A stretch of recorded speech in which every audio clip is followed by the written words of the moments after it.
রহমানকে হুঁশিয়ার করে দিচ্ছি, যদি ব্যালটের উপরে কোনো হাত বসে নাই, সেই হাত আমরা ভেঙে চুরমার করে দেব। আমরা ধৈর্য ধারণ করছি, ধৈর্যের বাঁধ ভাঙবেন না। একটা ভণ্ড, প্রতারক, মুনাফিক মানুষের কাছে প্রতিশ্রুতি দিয়েছে সংস্কার বাস্তবায়ন করবে।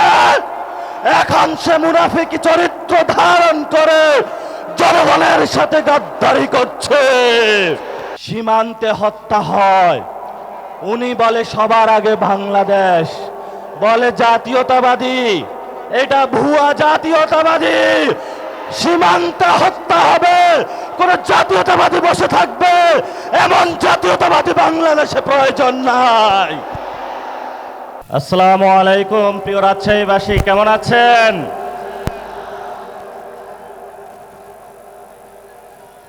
এই রাজশাহীর মাটি অসংখ্য শহীদের ঘাঁটি। এ রাজশাহীতে শহীদ হয়েছিলেন শহীদ নোমানী ভাই থেকে অসংখ্য ভাইরা পথ ধরে রাজশাহীর অসংখ্য তরুণ এখনো প্রস্তুত রয়েছে আগামীর বাংলাদেশে ইসলাম এবং সার্বভৌমত্ব রক্ষার জন্য জীবন বাজি রেখে তরুণ যুবা মায়ের থেকে বিদায় নিয়ে রেখেছে। যদি বাংলাদেশে ইসলাম মুসলমান সার্বভৌমত্বের উপরে কোনো আঘাত আসে, তারা শহীদি নজরানার জন্য প্রস্তুত আছে ইনশাআল্লাহ। আমাদের সামনে অনেক শহীদ নজরানা পেশ করেছেন। এই তো কয়েকদিন আগে আমাদের সামনে আমাদের প্রিয় ভাই আবু সাঈদ মুগ্ধ অকাতরে প্রাণ দিয়ে গিয়ে আমাদেরকে শিখিয়ে গিয়েছেন, আল্লাহর জমিনে আমি রক্ত দিয়ে যাচ্ছি, এই জমিন তোমাদের কাছে আমানত রেখে যাচ্ছি, এই জমিন তোমাদের রক্ষা করতে হবে। প্রিয় ভাইরা, আমরা এই আজকের যে সংগ্রাম, আজকের যে সমাবেশ, এটাতে কোনো চাঁদাবাজির টাকার জন্য আসি নাই, কোন সন্ত্রাস করার জন্য আসি নাই, কোন দখলবাজি করার জন্য আসি নাই। আমরা আল্লাহ, তার রাসূল সাল্লাল্লাহু আলাইহি ওয়াসাল্লাম এবং 47-এ যারা শহীদ হয়েছিলেন, 71-এ যারা শহীদ হয়েছিলেন, 24-এ যারা শহীদ হয়েছিলেন, তাদের আকাঙ্ক্ষা বাস্তবায়ন করার জন্য এসেছি। তাদের আকাঙ্ক্ষা ছিল বাংলাদেশে সংস্কার বাস্তবায়ন হবে, একজন প্রধানমন্ত্রী দীর্ঘদিন ক্ষমতার মসনদে থেকে ফ্যাসিবাদী হওয়ার যে তার খায়েশ, সেটা বাংলার জনগণ রুখে দিয়ে নতুন বাংলাদেশ গঠন করবে। অসংখ্য ভাইয়ের এখনো পায়ে গুলির বুলেট লেগে রয়েছে, কারো হাত নাই। অনেক মা সন্তান হারিয়েছে, অনেক বাবা সন্তান হারিয়েছে।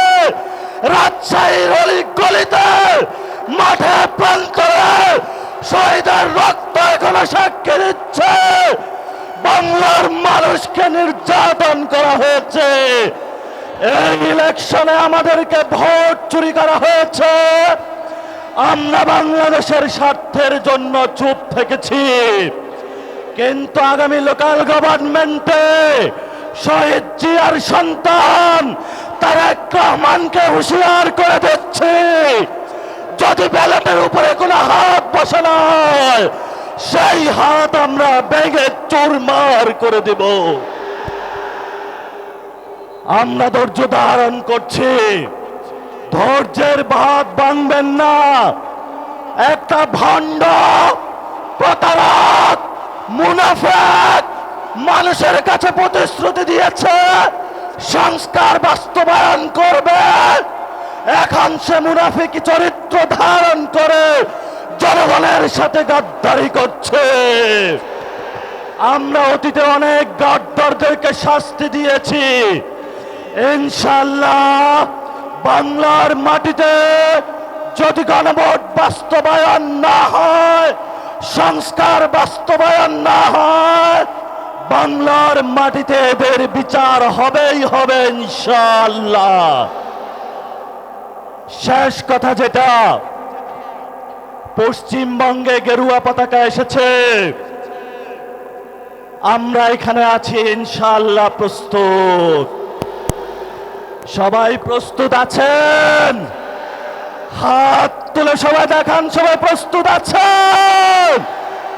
বাংলাদেশের মুসলমানরা কাউকে ভয় পায়?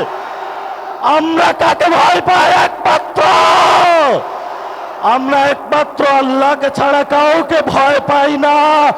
অসংখ্য শহীদ আমাদের সামনে আছে, শহীদ হব, জান্নাতের বুকে ঘুরে বেড়াবো তোমাদের জন্য। তোমাদের মতো 2 টাকার মতো আমাদের জীবনের মূল্য না। শেখ হাসিনাকে নিয়ে আসবো এই দেশে, ফাঁসির কাস্টে ঝুলাবো। তারা যেভাবে দেলোয়ার হোসেন সাইদি থেকে শুরু করে অসংখ্য মানুষকে বাংলাতে ফাঁসির কাস্টে ঝুলিয়েছিল, আমরাও তাদের বিচার করব ইনশাআল্লাহ। শেষ কথা যেটা সীমান্তে হত্যা হয়, উনি বলে সবার আগে বাংলাদেশ, বলে জাতীয়তাবাদী, এটা ভুয়া জাতীয়তাবাদী। সীমান্তে হত্যা হবে, কোন জাতীয়তাবাদী বসে থাকবে এমন জাতীয়তাবাদী বাংলাদেশে প্রয়োজন নাই। এই আমাদের রাজশাহীতে মাওলানা ভাসানী, এখানে দাদার বয়সী অনেকে রয়েছেন, 90 বছর বয়সে বলেছিল আমার জলের অধিকার লাগবে, ভারত তুমি বড় রাষ্ট্র হতে পারো কিন্তু পানির অধিকার আমি ছাড়বো না।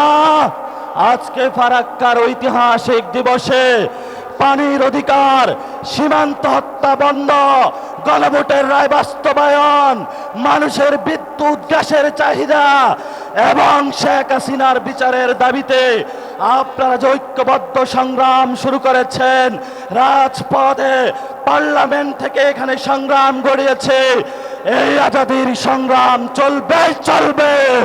ইনকিলাব জিন্দাবাদ। আসসালামু আলাইকুম। কর্তৃপক্ষের কাছে ক্ষমা চাচ্ছি, একটু বেশি সময় নিয়ে গিয়েছি।